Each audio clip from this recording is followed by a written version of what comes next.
Nah, di edisi Syiar Media Q&A ini kita akan ke poin siapa?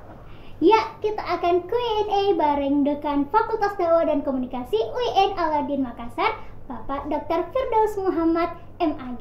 Assalamualaikum warahmatullahi wabarakatuh, Pak. Waalaikumsalam warahmatullahi wabarakatuh. Gimana nih Pak kabarnya hari ini? Alhamdulillah, Pak. Sudah siap Pak Siap. menjawab pertanyaan dari Sobat Syiar? Ya siap, menduga-duga aja apa pertanyaannya. Iya.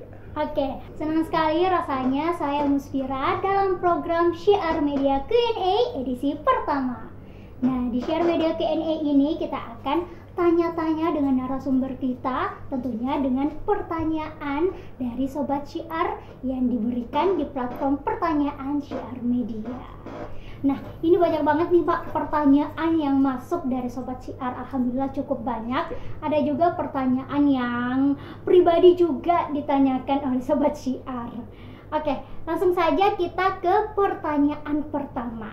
Nah, ini ada pertanyaan dari Sobat Syiar bernama Rania, dan dia mengirimkan salam cinta buat Bapak. Sip, makasih. Nah, pertanyaannya seperti ini Pak. Rania penasaran, ingin tahu pendapat dan tips Pak Dekan bagaimana cara agar cepat selesai skripsi. Wah, pertanyaan ini luar biasa sekali ya teman-teman, dan ini salah satu tips aku juga nih Pak. Ya, terima kasih banyak. Assalamualaikum warahmatullahi wabarakatuh. Tim kreatif Syiar ini luar biasa. Ini acara perdana kita, tapi kita berharap berkesinambungan.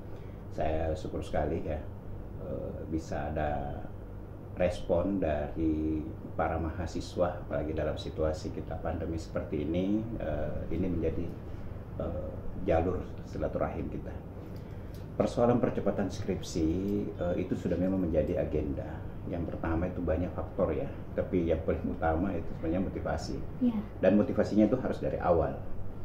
Jadi mahasiswa dari pertama sampai di semester akhir itu harus menjaga spiritnya, semangat untuk belajar. Jadi memang niat itu harus dibangun dari awal.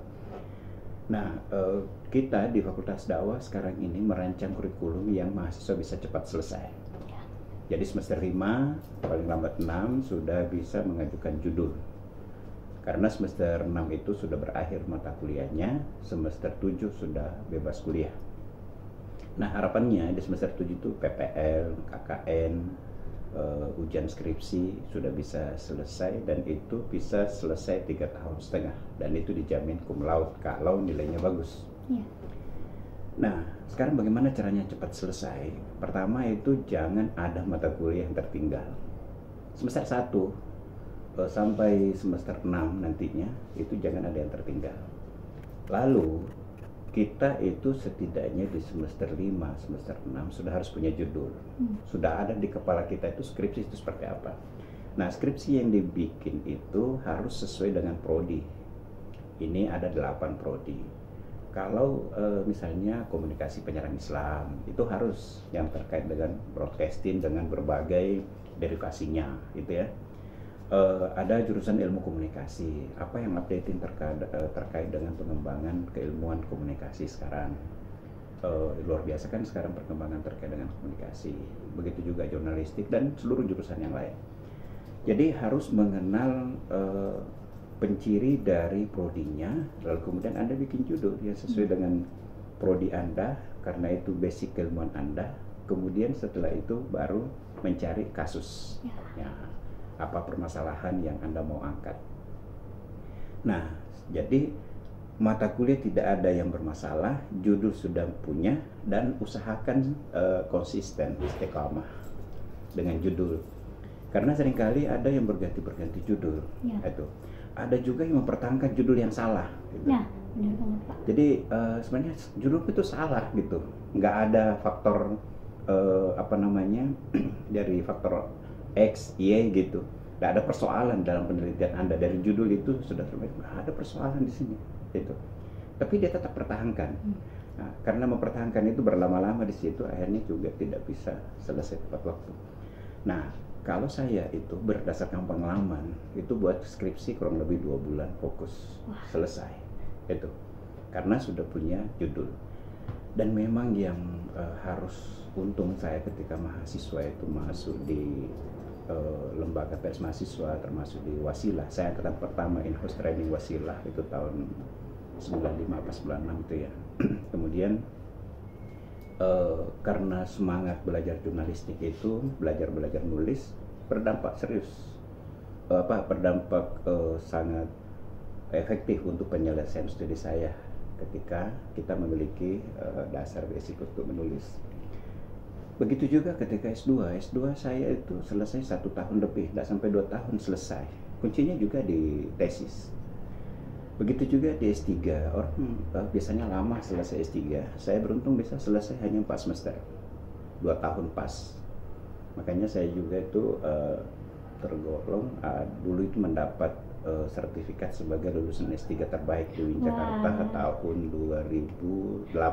Keren banget, Pak. Jadi kan ada tuh mahasiswa terbaik S1, terbaik S2, terbaik S3. Kebetulan saya terbaik S3 karena di angkatan saya sendiri yang selesai. Kuncinya di mana? Disertasi.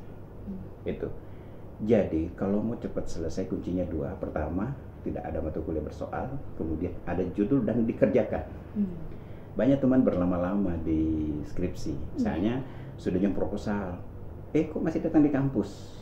Sudah ujian hasil, datang lagi di kampus. Mestinya itu setelah ujian, catat semua masukan dari dosen, lalu kemudian eksekusi. Anda bersemedilah kerjakan itu. Ini sudah ujian, datang lagi di kampus. Sudah ujian, masih kelihatan di kampus. Mestinya setelah ujian bersemedi. Itu.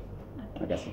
Itulah tadi ya Sobat Syiar bernama Rania sudah dijawab tipsnya cara cepat cara cepat agar selesai skripsi. Selain pembimbing juga ya, pembimbing harus pintar-pintar memilih pembimbing. Karena pembimbing itu kadang yang menjadikan kita cepat, menjadikan kita lambat, kadang-kadang. Oh iya Pak, benar banget. Tetapi kita juga tidak mau mahasiswa itu pilih-pilih dosen.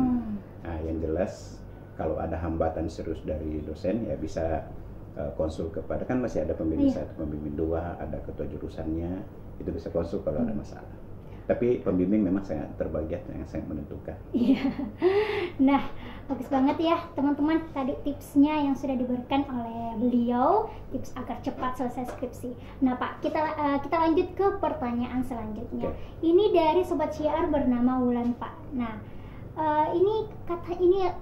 mungkin pertanyaannya curhat nih kali Pak. Katanya bagaimana sih sikap Bapak jika mendapati dosen-dosen yang masih jarang masuk mengajar di Fakultas Dakwah dan Komunikasi, dan sanksi seperti apa sih yang Pak Dekan akan berikan? Oh ya, terima kasih. Jadi perkuliahan itu kita pantau baik offline dulu ketika sebelum pandemi, itu kita bisa mengidentifikasi persentase kehadiran dosen. Itu bisa. Begitu juga di era pandemi sekarang online, itu juga bisa diidentifikasi kehadiran dosen. Jadi berapa kali pertemuan, lalu kemudian bagaimana perkuliahannya itu bisa dilacak. Nah, tentu saja memang ada dosen yang lambat mengajar. Itu dulu ketika tidak online. Sekarang pandemi. Online saya kira lebih mudah orang sekarang mengajar. Tetapi kalau misalnya sanksi, kita tentu karena ini dunia akademik, ya tentu saja selalu diingatkan ketika belum selesai kuliahnya, ada dosen yang cepat selesai, gitu kan. Kita masih ada waktu 1 bulan, berarti 4 kali pertemuan lagi. Itu tiba-tiba udah selesai karena dia ngepres ngajarnya. Itu enggak boleh. Atau terlalu lambat, terlalu sering tidak datang di kampus, lalu kemudian melambat mengajarnya. Itu juga tidak boleh. Karena apa? Kita ini ada sistem. Jadi staf jurusan itu setiap kita selesai mengajar itu dilaporkan. Atau misalnya ada dosen yang langsung melaporkan perkuliahan. Jadi kehadiran mahasiswa setiap mata kuliah itu teridentifikasi ya dari setiap pertemuan, siapa yang hadir, siapa yang tidak. Kalau dulu orang masih bisa di absen, ya kan, titip absen sama temannya, sekarang nggak bisa. Karena semua berbasis online. Jadi sekalipun sebenarnya sudah pandemi, kita tetap menginput nilai. Dan sekarang soal nilai itu kita harus serius sih. Persoalan kehadiran berdampak soal nilai. Jadi kapan mahasiswa itu kehadirannya tidak sampai 75%, namanya hilang di absen. atau 4 kali tidak hadir, itu namanya hilang di absen. Nah, ketika mau mengikuti final, tidak bisa. Sekalipun dosennya mau finalkan, tidak bisa ditoleransi oleh sistem. Jadi kita cenderung lebih rapi dalam perkuliahan ini kita, karena kita juga sudah menggunakan sistem. Soal dosen itu selalu ada biasa kita mengingatkan secara umum komprehensif ketika rapat edukasi. Tolong dijaga ritme perkuliahan, karena tugas utama kita itu adalah mengajar. Ini juga Pak, ini kayaknya nyambung dengan pertanyaan selanjutnya. Ini katanya kadang sih di pandemi ini Pak, emang jarang masuk tapi tugas tetap masuk, itu gimana Pak? Ya, itu lagi-lagi memang karena kita beradaptasi dengan pandemi ini, tapi juga memang tidak terlepas dari tanggung jawab seorang dosen. Jadi harapannya jangan kita terlalu banyak memberi tugas pada mahasiswa, sementara penguatan materi tidak. Jadi misalnya kayak saya mengajar mata kuliah diantaranya komunikasi politik, ada mata kuliah feature. Itu saya harus memberi dasar-dasar pemahaman tentang feature, setelah itu saya kasih tugas. Karena juga kalau kita ngajar terus tidak memberi tugas, itu kurang ngefek ke mahasiswa. Ya, jadi tapi kalau tugas terus, itu tiba-tiba ini kamu cari berita, kamu dapat berita, kamu bikin ini, bikin itu. Ini terlalu banyak tugas, karena bisa dibayangkan mungkin per semester rata-rata berapa ya? 10 ya mata kuliah. Anggaplah rata-rata kan 10 mata kuliah. 10 mata kuliah dalam seminggu. Lalu kemudian kalau bayangkan dosen satu tugas saja per mata kuliah berarti udah 10. Nah, kan ada juga dosen yang memberi tugas lebih dari satu. Dan jarang dosen tidak memberi tugas. Dan kita justru bisa menyalahkan kalau ada dosen tidak memberi tugas, karena itu juga itu tadi kita harus memberikan efek ke mahasiswa. Ketika dia ada tugas pasti dia lebih serius mencarinya, mempelajarinya, sehingga dia dapat ilmu di situ. Jadi pemahaman dan pengalaman melalui tugas. Jadi ya saya kira kalau ada tekanan-tekanan dari dosen, saya kira bisa menyampaikan ke prodi, nanti prodi menyampaikan ke kami. Jadi sejauh ini tidak ada sih laporan yang sampai ke saya terkait dengan itu, tapi mungkin juga ada yang merasakannya tapi tidak tersampaikan. Iya, benar Pak. Makanya melalui forum ini, ya saya berterima kasih. Saya sebenarnya kok boleh juga tuh mahasiswa supaya lebih clear, boleh nanti share nomor saya supaya mereka bisa komunikasi langsung dengan saya. Karena kalau misalnya melalui prodinya atau dosennya itu nanti mungkin ada pakai nggak sopan gitu. Sementara dia terbebani. Jadi kita bisa saja jembatani, tapi kita tidak bisa menggaransi bahwa semua keinginan mahasiswa di cover. Karena ini kan kita diatur oleh aturan-aturan di kampus. Nah itu tadi ya pertanyaannya sudah dijawab oleh Pak Dekan. Jadi kalau misalnya ada kendala seperti itu, Sobat Syiar bisa langsung melapor atau juga bisa ke Pak Dekan langsung katanya tadi. Oke, kita ke pertanyaan selanjutnya nih Pak.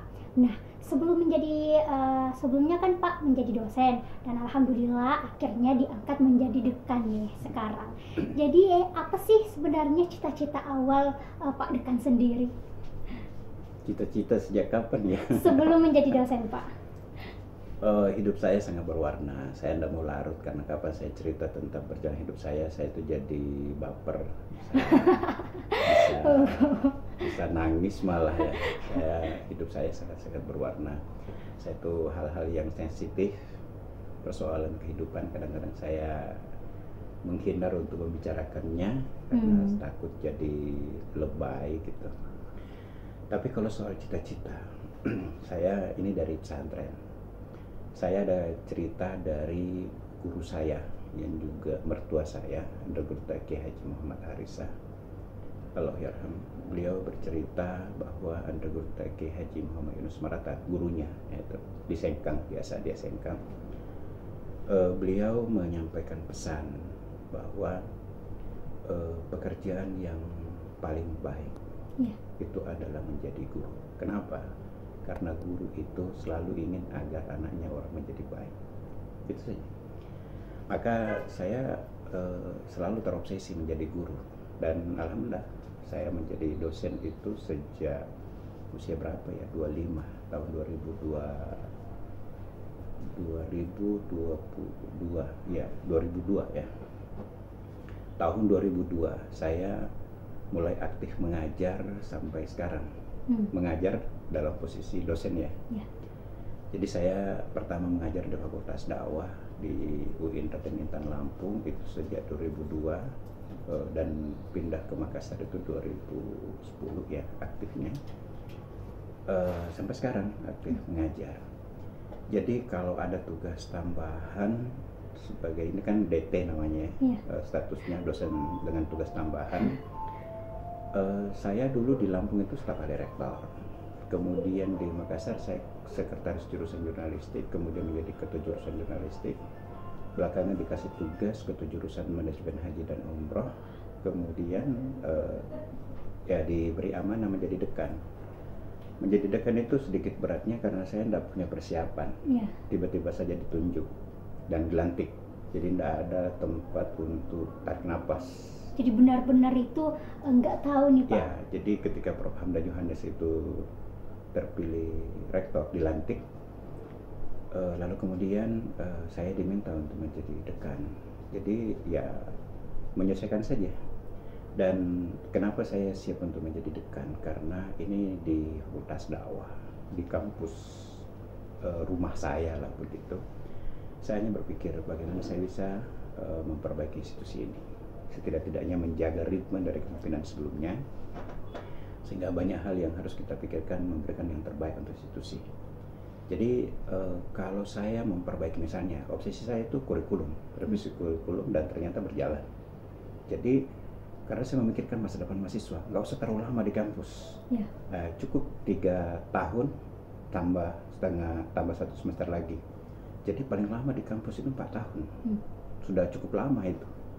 Jadi kalau ada mahasiswa nanti sesuai dengan kurikulum ini selesainya lama, berarti itu benar-benar teledor. Dan mahasiswa semakin lama di kampus itu semakin buruk, karena pertama dia tidak belajar, lalu kemudian tidak ada progres yang sangat stagnan.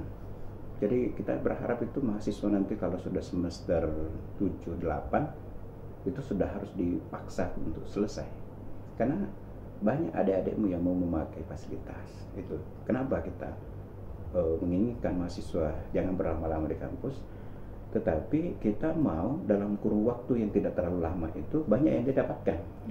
Jadi dapat sainsnya, ilmunya, dapat skillnya, terutama di dakwah dan komunikasi.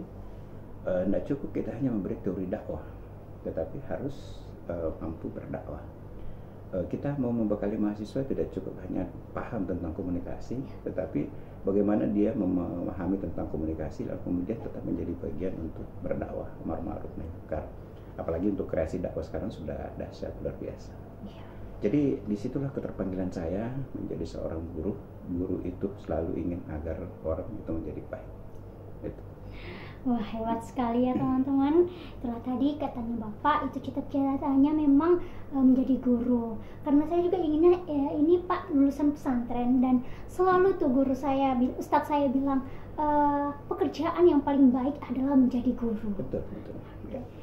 Jadi kita ke pertanyaan selanjutnya nih Pak. Sosok yang paling berperan penting dalam hidupnya Pak Dekan gimana? Siapa? Pertama ibu saya. Ibu itu Al-Madrasatul Ula ya. Ibu itu Al-Ummu Al-Madrasatul Ula. Ibu itu guru pertama. Jadi ibuku itu juga guruku. Kemudian yang kedua sangat berpengaruh adalah guru saya di pesantren. Adalah guru Kiai Haji Muhammad Harisa, itu yang sangat mewarnai hidup saya, pola pikir saya. Sampai saya sekarang menulis misalnya literasi ulama. Sejak 2014 itu saya setiap pekan merilis tulisan di salah satu media terkait dengan ulama. Itu sekarang sudah sekitar 200 ulama. Setiap minggu saya harus mencari tokoh ulama. Itu karena spirit dari beliau.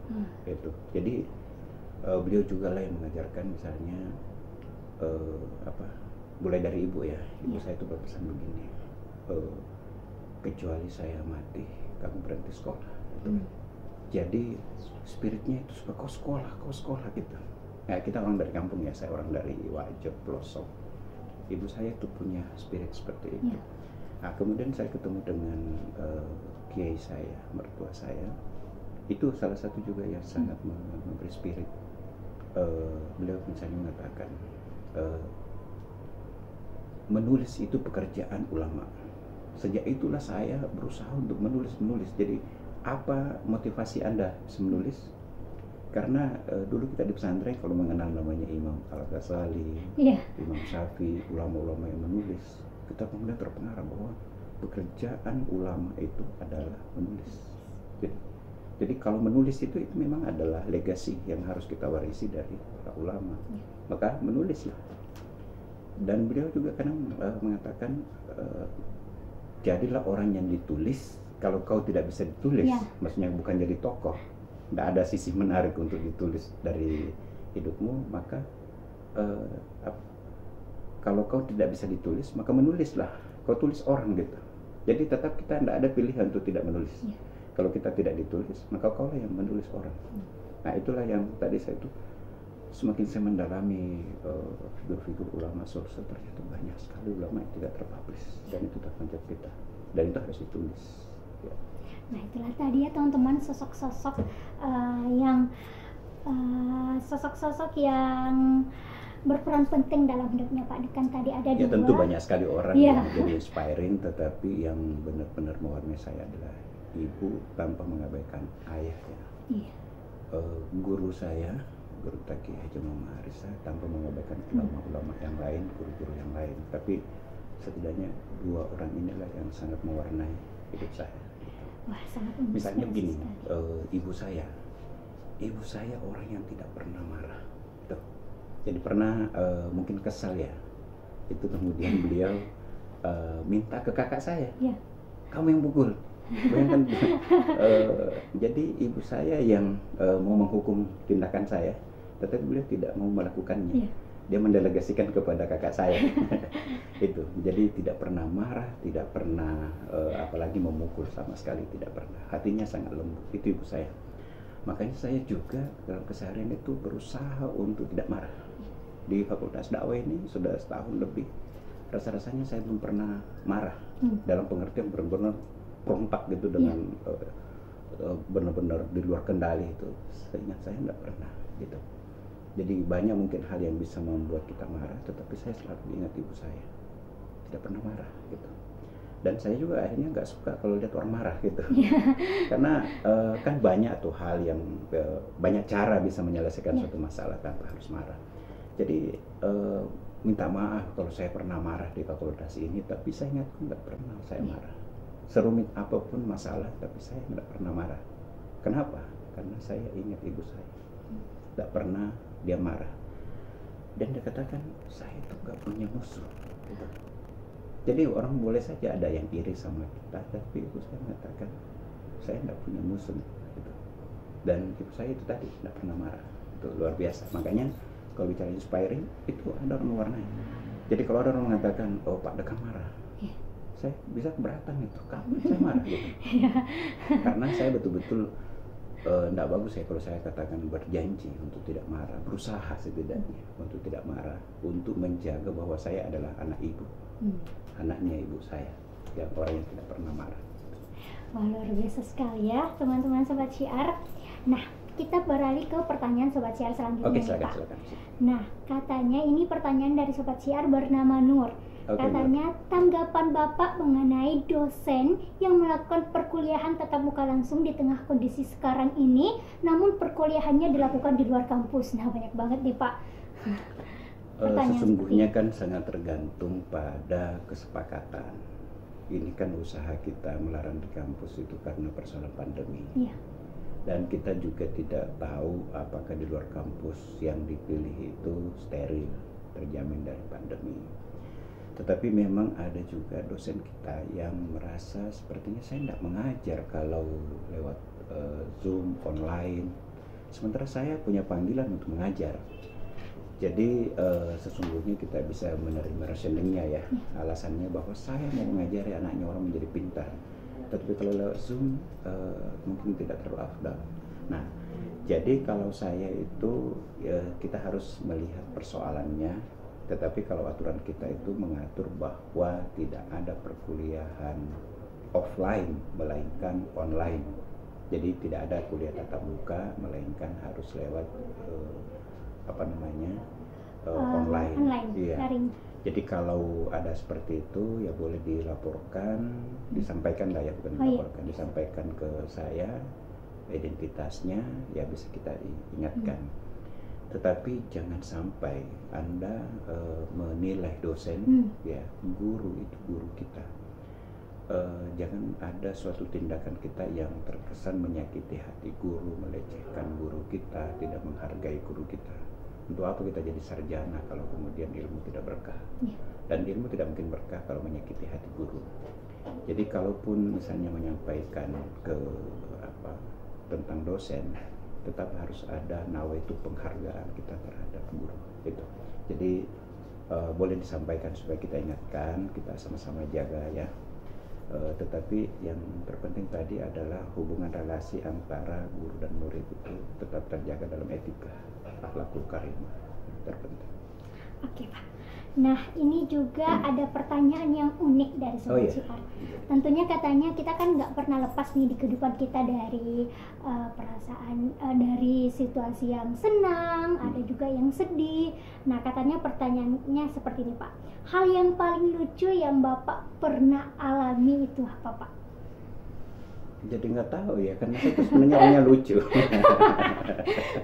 Iya, saya orangnya usil.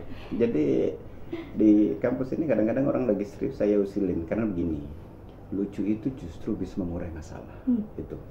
Jadi kadang ada kajur misalnya yang serius kayak mau marah sama saya, keberatan ya, banyak bebannya, mengerti lah saya. Tetapi kemudian saya berusaha gimana membuat orang marah ini ketawa, dan itu bisa.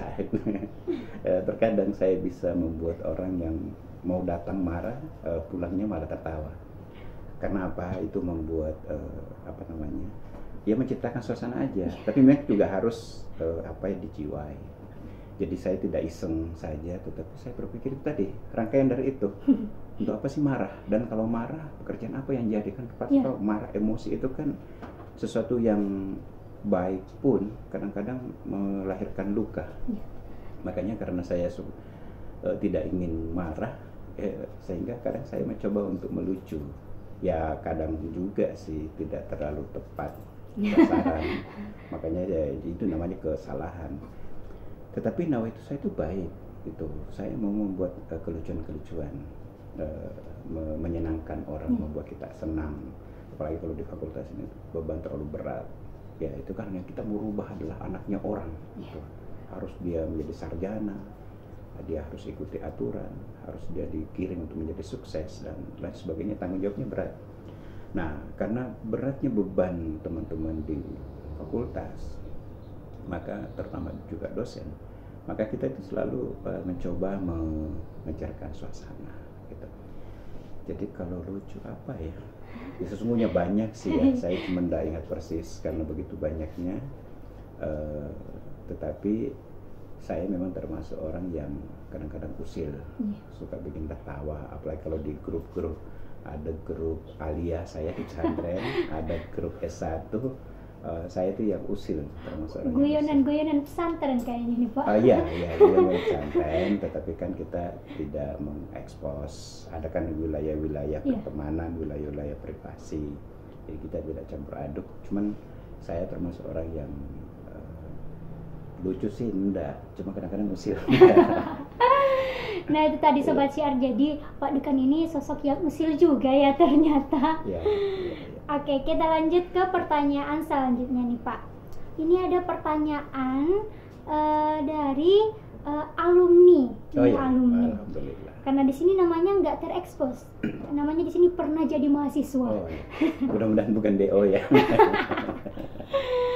Oke, ini pertanyaannya kayak gini Pak. Sebagai Dekan Fakultas Dakwah dan Komunikasi, Bapak kan ingin mencetak lulusan Fakultas Dakwah yang seperti apa sih Pak? Dan langkah yang diambil untuk mencetak lulusan yang sesuai dengan harapan Bapak apa? Terima kasih. Oke, terima kasih kembali. Jadi kalau saya sederhana, Anda masuk di jurusan apapun di Fakultas Dakwah, itu harus menganggapnya itu adalah tempat yang benar untuk Anda. Kadang begini, kadang maunya di fakultas apa gitu ya, sebetulnya yang kedokteran, mau di fakultas hukum, mau di kampus mana, tiba-tiba transitnya di UIN, itu pun pilihan keberapa lagi. Jadi ketika mau membuka ruang kuliah, ketemu dengan dosennya, itu separuh hatinya sudah di luar kelas, di tempat lain.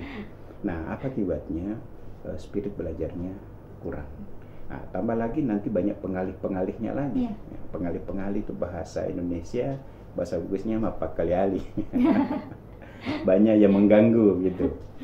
Nah, ketika orang kuliah tidak dengan nawa itu seperti itu, hampir dipastikan ada yang error.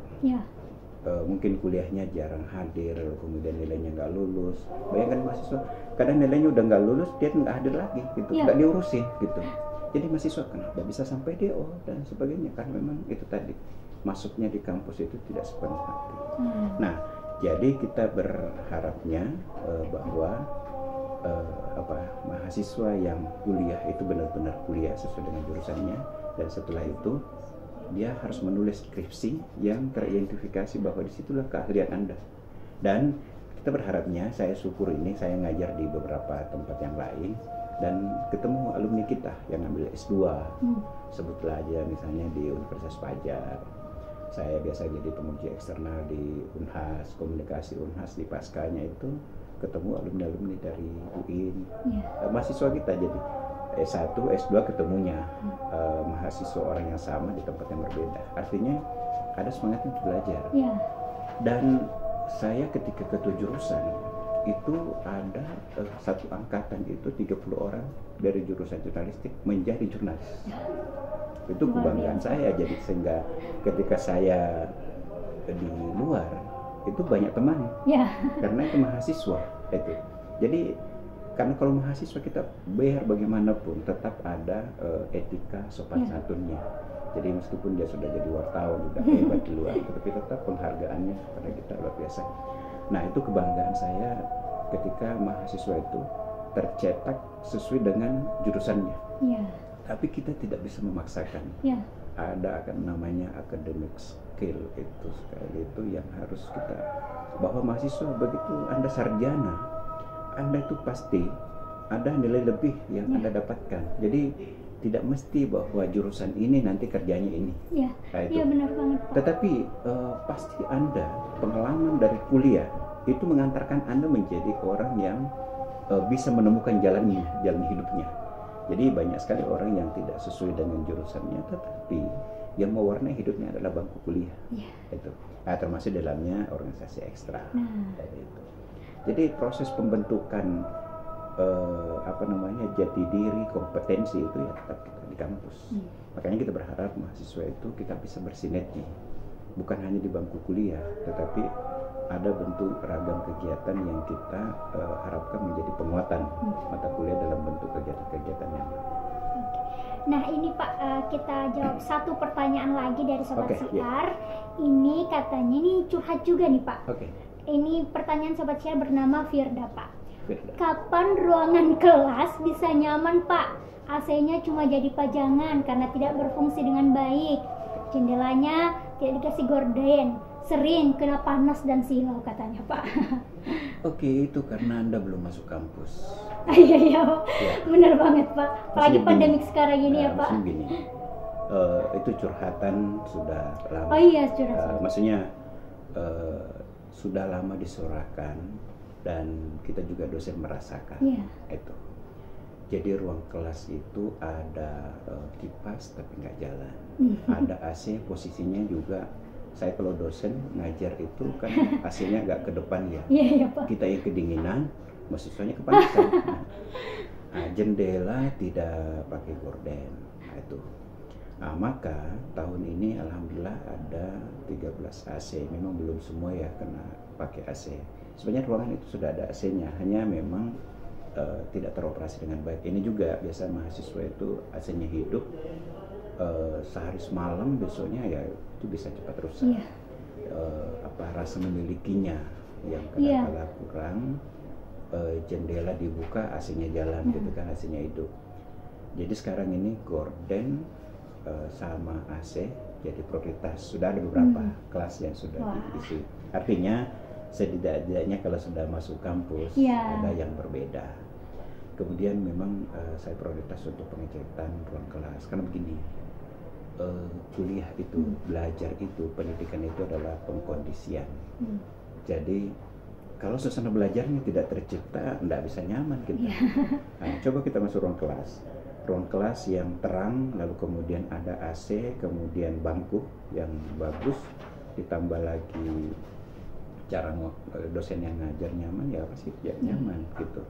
Jadi yang mau diprotes memang ini ruang kelas dicat, bangku diganti, pasang gorden sama AC.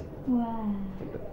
Jadi dia sobat syiar, jadi walaupun kita sebagai mahasiswa tapi ini bertahap ya, jangan sampai tiba-tiba datang mana ya? Ya itu ada yang sudah bagus, ada yang karena kita bertahap, ini anggaran juga. Bayangkan Fakultas Dakwah tahun ini sampai 1 miliar anggarannya karena pandemi itu langsung BOPTN 100%. Lebih 1 miliar itu ditarik oleh negara, sehingga ya banyak fasilitas yang bisa kita adakan yang menjadi tidak diwujudkan. Jadi ini supaya saling memahami, tapi yakinlah bahwa itu tadi kita mau menciptakan kondisi belajar yang baik, kurikulumnya diperbaiki, akreditasinya. Sekarang kan kabar gembira tahun ini ada 2 akreditasi A di Fakultas Dakwah. Luar biasa. Dan kita tetap menjemput akreditasi A yang lain. Itu harapan, dan itu harus bersinergi, tidak bisa kita sendirian. Nah, kalau mahasiswanya mendukung, alumni mendukung, dosen-dosen mendukung, kita semua keluarga besar saling mendukung, misalnya itu terwujud. Jadi kita akan mempersembahkan yang terbaik lah untuk mahasiswa. Makanya saya katakan, saya bersedia menjadi dekan Fakultas Dakwah. Visi misi saya adalah dakwah ini adalah rumah saya, FDK, rumah kita yang harus kita benar-benar tempat untuk mendidik, merawat anak-anak kita, melahirkan kadar-kadar generasi bangsa yang terbaik. Gitu. Tapi tentunya sebagai mahasiswa juga ya Pak, bukan kita cuma menikmati tapi juga menjaga ya. Betul. Nah, karena waktunya udah selesai nih Pak, sementara saya masih pengen banget bertanya ke Bapak nih. Nah, mungkin bisa kasih ke Sobat Syiar nih pesan-pesan singkat. Pesan saya, Anda harus punya orientasi hidup yang jelas. Jadi kalau mahasiswa ya harus menjadi sarjana. Menjadi sarjana itu bukan berarti Anda disiapkan untuk menjadi orang kayak robot yang siap didesain kerja seperti ini. Tetapi yang kita berikan adalah academic skill, kecerdasan akademik. Anda lah yang kemudian nanti menentukan hidup Anda gitu. Lalu kemudian tetap saya berharap jaga hubungan baik dengan orang tua, ya, tetap mengharapkan doa, jangan kemudian merasa lebih hebat dari orang tua. Kemudian yang kaitan dengan itu adalah menjaga hubungan baik dengan guru, dalam hal ini dosen. Jadi jangan kita kemudian mengabaikan, menyakiti, membuat tidak nyaman seorang dosen karena alasan kita mahasiswa, kita aktivis, merasa sudah hebat bicara teori-teori ini dan itu, lalu kemudian merasa lebih hebat dengan dosen. Saya berharap jangan pernah menyakiti guru, karena ada pelajaran kita di pesantren dulu ya, bahwa siapa yang tidak patuh, yang patuh pada dokternya, maka terimalah penyakit. Siapa yang dosa kepada gurunya, ya terimalah kebodohan. Jadi saya tetap menjaga etika akhlakul karimah di Fakultas Dakwah. Saya bersyukur sekali selama dekan hanya 1 kali ada aksi demonstrasi, itu pun di awal langsung dialog dan setelah itu sudah tidak ada lagi aksi demo. Alhamdulillah. Karena apa? Saya belum bisa terima aksi demonstrasi itu. Karena saya mungkin basicnya dari pesantren, saya belum terlalu nyaman kalau mendengar mahasiswa itu teriak-teriaki. Yang diteriakin kan dosennya, guru-gurunya gitu. Nah, jadi kalau saya kan kenapa kita tidak memposisikan ayah dan anak yang sama-sama menuntut ilmu, ya kita tujuannya baik, mereka juga tujuannya baik, kita ingin didialogkan dengan baik. Jadi saya menuntut mahasiswa untuk memperbaiki akhlakul karimah, karena itu buahnya ilmu. Bahwa alumni Fakultas Dakwah dan Komunikasi, lalu kemudian orang tidak bertanya lagi, tidak kemudian heran, karena memang sesuai dengan perilakunya. Saya ini sebenarnya terharu sekali, baru beberapa waktu yang lalu dari Bulukumba menjejaki lahirnya Fakultas Dakwah. Ternyata saya merinding ketika salah seorang alumni pertama Fakultas Dakwah dan Komunikasi, bukan mahasiswa pertama, stambuk nomor 1 Fakultas Dakwah dan Komunikasi. Beliau juga mahasiswa, beliau juga pendiri, luar biasa. Dr. Kiai Haji Camiruddin, Ketua MUI Bulukumba. Beliau itu kemudian menceritakan bagaimana beliau membangun fakultas ini. Beliau membangun, lalu kemudian mencari dana sendiri. Pemerintah hanya mengizinkan tapi tidak membiayai. Beliau lah yang 3 hari 3 malam ke daerah cari donatur untuk membiayai kampusnya, membiayai dosennya, dan lain sebagainya. Dan ketika akan berpisah dengan beliau, saya sudah mau naik di kendaraan. Beliau mengatakan, menepuk dada saya, Ananda, saya titip Fakultas Dakwah. Itu energinya tersahut ke sini. Insya Allah saya akan, itu janji saya kepada beliau, jaga Fakultas Dakwah. Gitu. Saya titip Fakultas Dakwah pada, itu artinya kan dititipkan ke saya, ya saya harus menjaga apa yang menjadi cita-cita beliau sebagai founding fathers bersama dengan Ibu Samsia Nur dan beberapa mahasiswa pertama dari Fakultas Dakwah waktu itu ya, tahun 71. Jadi Fakultas Dakwah dan Komunikasi, alhamdulillah kita sudah ketemu hari lahirnya 30 September 1971. Jadi kita sudah berusia 49 tahun, sudah cukup eksis untuk kita benahi fakultas ini menjadi fakultas yang cukup dibanggakan, berkontribusi untuk masyarakat. Terima kasih. Nah itu tadi teman-teman pesan-pesan dari Pak Dekan. Ada yang satu kalimat yang saya kutip dari pesan-pesan Pak Dekan. Katanya, Anda adalah yang nanti akan menentukan hidup Anda. Oke, nah Sobat Syiar, itu tadi ya sesi Q&A kita bareng Dekan Fakultas Dakwah dan Komunikasi UIN Al-Adin Makassar. Nah Sobat Syiar mungkin bisa rekomendasikan narasumber selanjutnya di Syiar Media Q&A. Boleh DM Instagram kita di @syiarmedia. Sampai jumpa di episode selanjutnya. Wassalamualaikum warahmatullahi wabarakatuh. Waalaikumsalam warahmatullahi wabarakatuh. Terima kasih.